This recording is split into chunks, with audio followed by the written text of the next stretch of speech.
Hello friends, எல்லாரும் எப்படி இருக்கீங்க? நான் உங்கள் விஜி. இன்றைக்கி வந்து உங்களுக்கு இன்ஸ்டண்ட்டாக செய்யக்கூடிய மிக்ஸ்டு வெஜிடபிள் தோசை.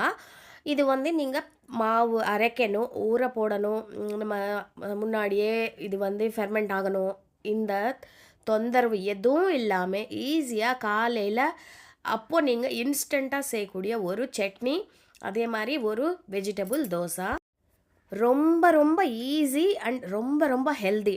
நம்ம பசங்க வந்து சில காய்கறி எல்லாம் சாப்பிட மாட்டாங்க. ஃபார் எக்ஸாம்பிள் வந்து சொரக்காய் நிறைய பேருக்கு பிடிக்காது. கேரட் வந்து சாப்பிட மாட்டாங்க. நம்ம இப்போ இதில் என்ன பண்ணுறோன்னா, சொரக்காய், கேரட்டு இதெல்லாம் சேர்த்துட்டு இந்த தோசை செய்கிறோம். அதே மாதிரி நம்ம வந்து மாவு வந்து முன்னாடியே நம்ம ப்ரிப்பேர் பண்ணணும், அந்த மாதிரி எந்த தொல்லையும் இல்லாமல் காலையில் எந்திரிச்ச உடனே இன்ஸ்டண்ட்டாக செய்யக்கூடிய ஒரு சூப்பரான ஒரு முறுமுறு தோசை, அதுக்கு கூட தொட்டுக்க ஒரு சூப்பரான தக்காளி சட்னி எப்படி செய்கிறதுன்னு பார்க்கலாம் வாங்க. ஒரு மிக்ஸி ஜார் எடுத்துக்கோங்க. இதில் வந்து 1 கப்பு உப்புமா ரவை, ஒயிட் ரவை இருக்கும் இல்லையா, அது 1 கப் எடுத்துக்கோங்க.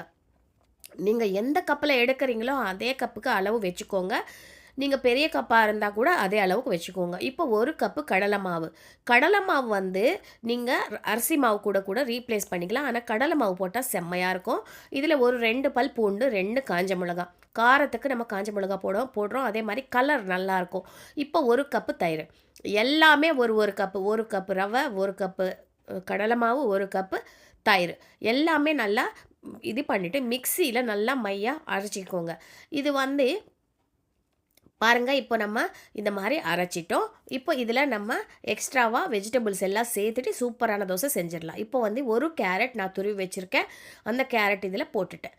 இப்போ இதில் நம்ம சுரக்காய் ஒரு பாதி சின்ன சுரக்காய் தான் நான் எடுத்திருக்கேன். 1 கப்பு சுரக்காய் நல்லா துருவிட்டு அது இதில் சேர்த்துருக்கேன். இந்த மாதிரி மெலிசாக துருவிக்கோங்க, சூப்பர்பாக இருக்கும்.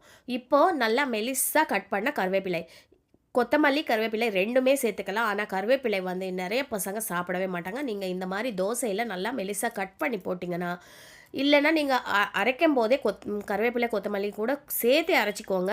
அப்போ தான் பசங்க வந்து அது எழுதி பக்கத்தில் வைக்காமல் சாப்பிட்ருவாங்க. இப்போ இதில் ருசிக்கு ஏற்ப உப்பு போட்டுக்கோங்க. உப்பு போட்டுட்டு நல்லா மிக்ஸ் பண்ணிக்கோங்க. நம்ம இதில் காரம் போட்டிருக்கோம், ஃப்ளேவருக்கு பூண்டு போட்டிருக்கோம். செம்மையான ஒரு ஃப்ளேவரில் இந்த தோசை செம்மையாக இருக்கும். இப்போ பாருங்கள், நல்லா மிக்ஸ் பண்ணிக்கோங்க. நம்ம போட்ட காய்கறி எல்லாம் இதில் மிக்ஸ் பண்ணிக்கணும்.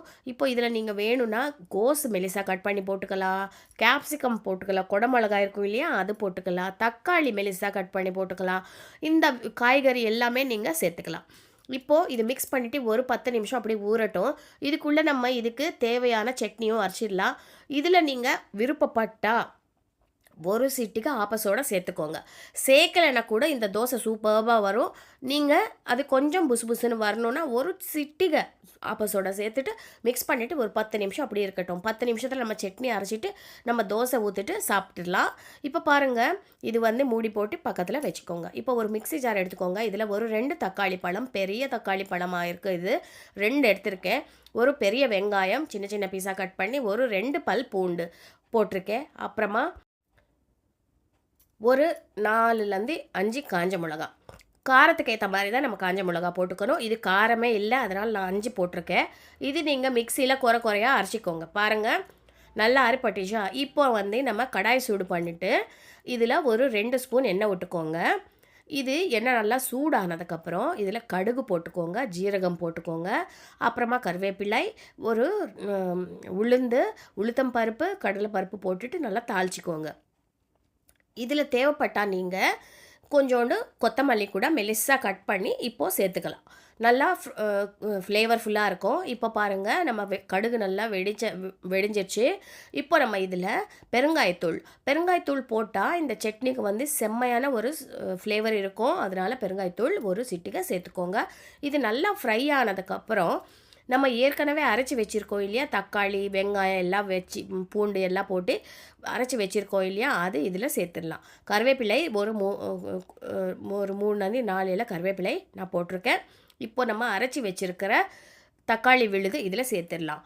இந்த சட்னி வந்து என்னென்னா, இந்த எண்ணெயில் இந்த நம்ம போட்ட எல்லாம் பச்சையாக போட்டோம் இல்லையா, தக்காளி, வெங்காயம் எல்லாம், அதனால் இந்த தாளித்து இதில் நம்ம சட்னி சேர்த்துட்டு ஒரு 5 நிமிஷம் கொதிக்கட்டும்.